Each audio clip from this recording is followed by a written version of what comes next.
Hello student, मैं आज discuss कर रही हूँ गोल्जी एपरेटस के बारे में, जो कि हमारा सेल चैप्टर का पार्ट है। गोल्जी एपरेटस हमारा क्या होता है हम लोग जानते हैं। हम लोग डिस्कस कर चुके हैं सेल्स के बारे में। तो सपोज़ ये हमारा क्या है, सेल है। ये क्या है, हमारा सेल है। इस सेल्स के अंदर हमारा क्या है, यहाँ पे न्यूक्लियस प्रेजेंट है। ये इस न्यूक्लियस के साथ ही हमारा एंडोप्लाज्मिक रेडिकुलम क्या होता है, अटैच होता है। एंड इसके साथ ही ईआर के साथ ही यहाँ पे हमारा एसोसिएट ही होता है हमारा गोल्जी एपरेटस। ऐसे हमारा यहाँ पे ये हमारा गोल्जी एपरेटस क्या होता है,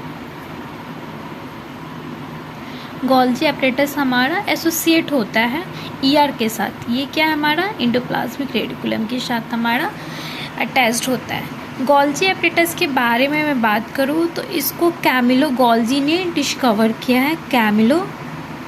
कैमिलो गोल्जी ने इन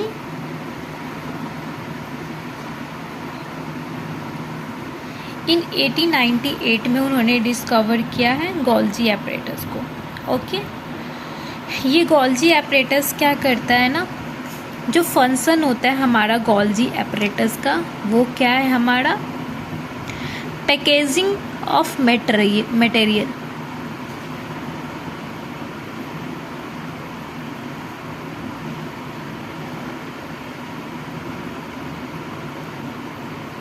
जो फंक्शन होता है हमारा गोल्जी एपरेटस का, वो होता है पैकेजिंग ऑफ मटेरियल। ये जो हमारा गोल्जी एपरेटस होता है, अगर मैं इसके स्ट्रक्चर की मैं बात करूँ पहले, ये तो हमारा हो जाता है इसका फंक्शन। ये हमारा क्या है, फंक्शन है हमारा। पैकेजिंग ऑफ मटेरियल हमारा क्या है, फंक्शन है हमारा गोल्जी एपरेटस का। हम लोग डिस्कस करने जा रहे हैं कि गोल्जी एपरेटस का स्ट्रक्चर क्या था। हम लोग यहाँ पे इंडिविजुअल स्ट्रक्चर देखेंगे गोल्जी एपरेटस का क्या होता है। ये हमारा गोल्जी एपरेटस का स्ट्रक्चर है। जो हमारा गोल्जी एपरेटस का स्ट्रक्चर होता है ना,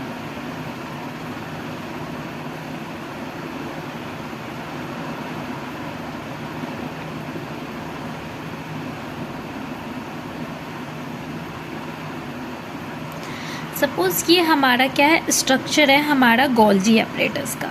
ये गोल्जी एपरेटस का ये हमारा जो होता है ना, ये हमारा सिस फेज होता है, सिस फॉर्म होता है। ये गोल्जी एपरेटस का सिस फॉर्म होता है, जो क्या होता है, ये हमारा ईआर के साथ एसोसिएट होता है, एंडोप्लाज्मिक रेडिकुलम के साथ एसोसिएट होता है। ये जो हमारा फेज होता है, ट्रांस फेज होता है। कौन सा होता है, ट्रांसफॉर्म होता है। सिस फॉर्म होता है हमारा और ट्रांसफॉर्म होता है हमारा।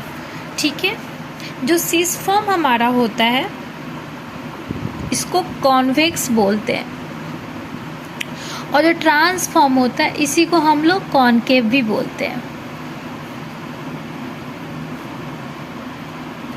ठीक है, हमारा जो सिस फॉर्म होता है ये हमारा ईआर के साथ क्या होता है, एंडोप्लाज्मिक रेडिकुलम के साथ एसोसिएट हो जाता है। ठीक है, इसको हम लोग क्या बोलते हैं, फॉर्मिंग फेज बोलते हैं। इसको हम लोग क्या बोलते हैं, फॉर्मिंग फेज बोलते हैं। और फॉर्मिंग फेज क्यों बोलते हैं हम इसको, क्योंकि जो ईआर पे जो प्रेजेंट हमारा जो राइबोसोम्स होते हैं ना, ईआर है, ईआर पे यहाँ पे क्या होते हैं, राइबोसोम्स है। ये सपोज ये राइबोसोम्स क्या करते हैं, प्रोटीन्स का सिंथेसिस करते हैं। ये क्या करते हैं, हमारा प्रोटीन का सिंथेसिस करते हैं। ये प्रोटीन जो सिंथेसिस होता है ना, तो इसमें कुछ मॉडिफिकेशन होना होता है। इसमें क्या होता है, कुछ मॉडिफिकेशन करना होता है। तो सपोज़ यहाँ पे हमारा क्या आया, ईआर के साथ सपोज़ यहाँ पर कोई प्रोटीन आया, ये सिस फॉर्म से जाता है गोल्जी एपरेटस में आता है। ये गोल्जी एपरेटस में आने के बाद क्या करता है, सपोज़ ये प्रोटीन था, इस पर हमारा कार्बोहाइड्रेट ऐड करके ये बना देता है इसको ग्लाइकोप्रोटीन। सपोज़ कि हमारा ग्लाइकोप्रोटीन बना देता है। कोई लिपिड है तो लिपिड को मॉडिफाइड करके ग्लाइकोलिपिड बना देता है। ऐसे ये क्या करता है, मॉडिफिकेशन करता है हमारा। इसलिए इसको ये फॉर्मिंग फेज इसको क्यों बोलते हैं, क्योंकि ये हमारा जो ईयर से जो भी प्रोटीन होता है ना, इंटर करता है गोल्जी एपरेटस में, ताकि मॉडिफिकेशन होने के लिए। एंड ट्रांस फेज को हम लोग मैच्योरिंग फेज भी बोलते हैं। यहाँ से क्या होता है, इसको हम लोग मैच्योरिंग फेज भी बोलते हैं। मैच्योरिंग फेज इसलिए बोलते हैं ना कि जो हमारा जो प्रोटीन गया था फॉर्मिंग फेज से, तो वो क्या हो गया, कार्बोहाइड्रेट्स क्या क्या उससे ऐड हो गया, जो ग्लाइकोप्रोटीन बना वो क्या होता है हमारा ट्रांस फेज से क्या होता है हमारा वो बाहर, ये हमारा ग्लाइकोप्रोटीन के साथ ये बाहर निकला, ये हमारा क्या हो गया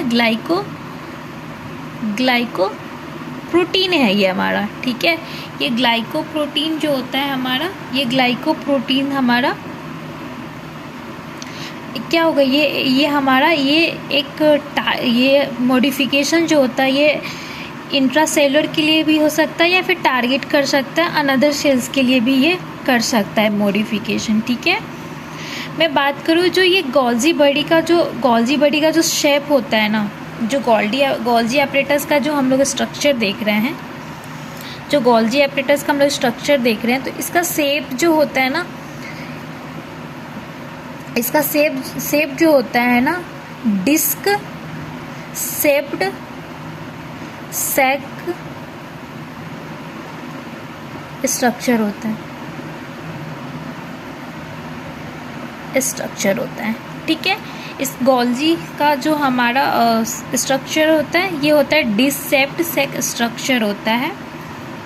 डिस्क का मतलब होता है, हम लोग डिस्क का मतलब जानते हैं सीढ़ी, जो सीढ़ी वगैरह आती है ना, उसके लाइक होता है, शेप्ड का होता है। सैक का मतलब यहाँ पे हमारा होता है,